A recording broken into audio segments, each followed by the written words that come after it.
बच्चों, पिछले अध्याय में हम लोग मुगल एम्पायर में सेकंड एम्पायर हुमायूं के बारे में जानकारी हासिल किया था। आज मुगल एम्पायर के सबसे अहम बादशाह द ग्रेट अकबर के बारे में हम लोग जानने का प्रयास करेंगे और ये भी जानने का प्रयास करेंगे कि आखिर अकबर को ही महान सम्राट क्यों कहा जाता है, इसके पीछे क्या रीजन है।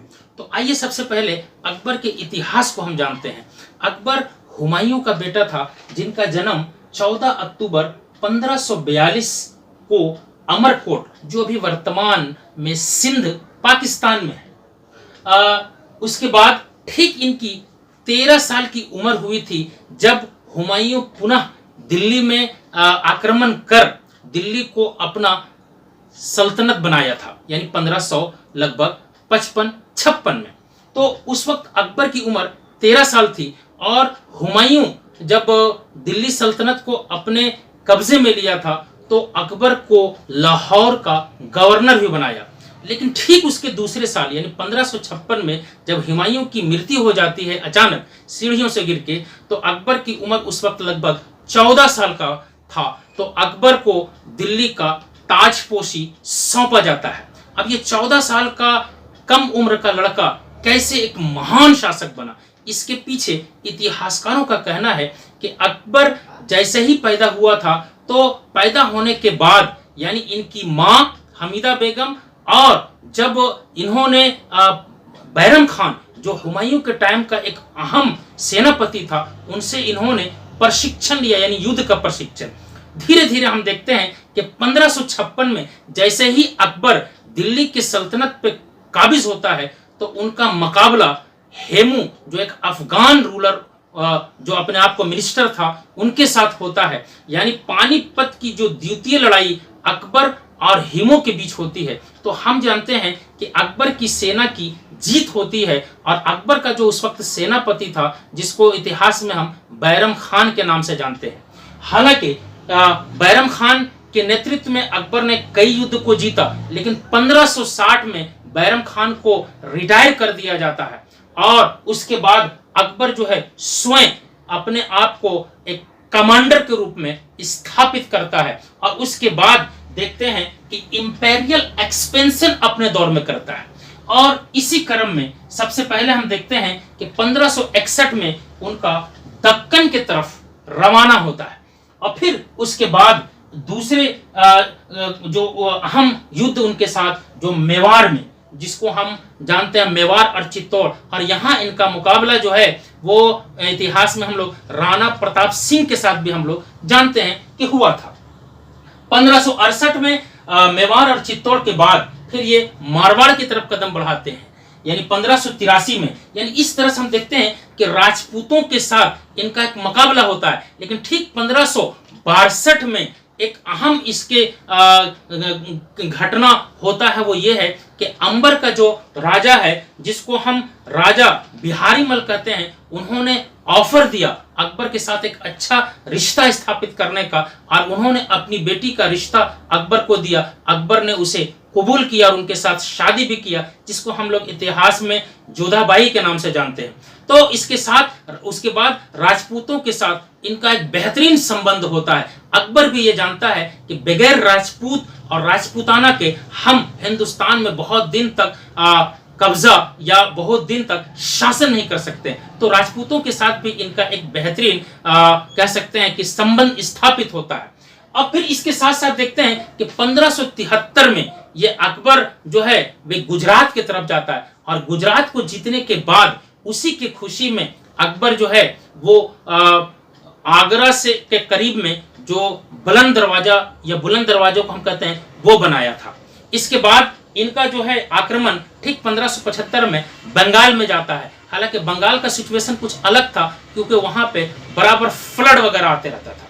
इसी तरह से फिर हम देखते हैं कि कश्मीर के तरफ इनका रुख जो है 1586 में होता है। उसके बाद सिंध 1591 में और उसके बाद कंधार में हम देखते हैं कि 1601 में अकबर अपनी सेना को लेकर जाता है। तो इस तरह से देखते हैं कि दक्कन की तरफ भी 1601 में हम देखते हैं कि वहां पर भी बीदर और अहमदनगर का किला, अहमदनगर का किला भी हम देखते हैं कि अकबर को फतह करने में बहुत वक्त लगा, चुके वहां पे इनका मुकाबला जो है एक औरत जिसको हम चांद बीवी के नाम से जानते हैं उनसे भी हुआ था। तो इस तरह से अकबर ने एक्सपेंशन के साथ साथ अब वो देखा कि यहाँ पे बहुत से लोगों से उन्होंने जो है एक बेहतरीन संबंध स्थापित करने का प्रयास किया, और इसीलिए अकबर को इतिहास में हम रीजन फॉर हिज ग्रेटनेस, यानी उसको क्यों कहा जाता है, वो ये इसलिए कहा जाता है कि अकबर ने गैर मुस्लिमों के साथ एक बेहतरीन संबंध रखा। इतिहासकारों ने कहा है कि डिस्क्रिमिनेशन अगेंस्ट नॉन मुस्लिम को उन्होंने रिड्यूस किया, कम किया,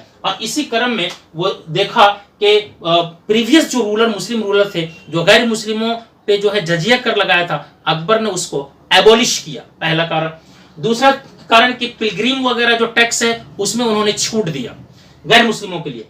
तीसरा ये कारण था कि हिंदू पंडित को भी बड़े बड़े ओहदे पे उन्होंने फैज किया।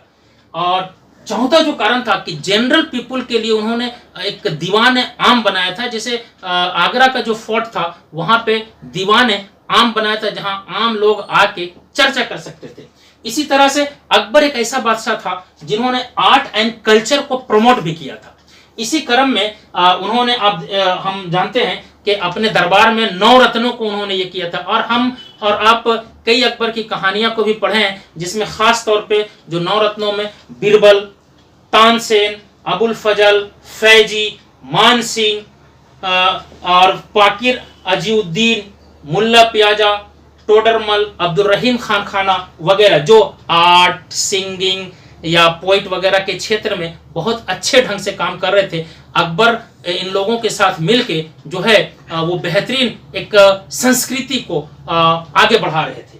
इसी तरह से अकबर जो है अपने जमाने में तमाम धर्मों को लेकर एक नया धर्म की बुनियाद रखी थी, जिसका नाम हम दीन इलाही कहते हैं। ये कहा जाता है कि अकबर का ये सोच था कि ऑल रिलीजन आर सेम, और इसके मानने वाले बीरबल थे। हालांकि ये धर्म बहुत दिनों तक नहीं चल पाया। इसी तरह से अकबर का जो दूसरा कारण ये था ग्रेटनेस का, उन्होंने लॉयलिटी ऑफ नॉन मुस्लिम पर बहुत ज्यादा भरोसा और वफादारी का सबूत दिया। इसी तरह से जो अहम काम उनका ये भी था कि encourage poet, scholar, painter, musician. तो इस तरह से हम देखते हैं कि अकबर ने इतने बड़े शासन को संभालने के लिए तमाम लोगों को विश्वास में लिया। उन्होंने कई क्षेत्र को जीता, कई किले भी बनाए, जिसमें हम लोग आगरा का फोर्ट, इलाहाबाद का फोर्ट, फतेहपुर सीकरी वगैरह का फोर्ट हम लोग देखते हैं कि बहुत कुछ उन्होंने बनाया।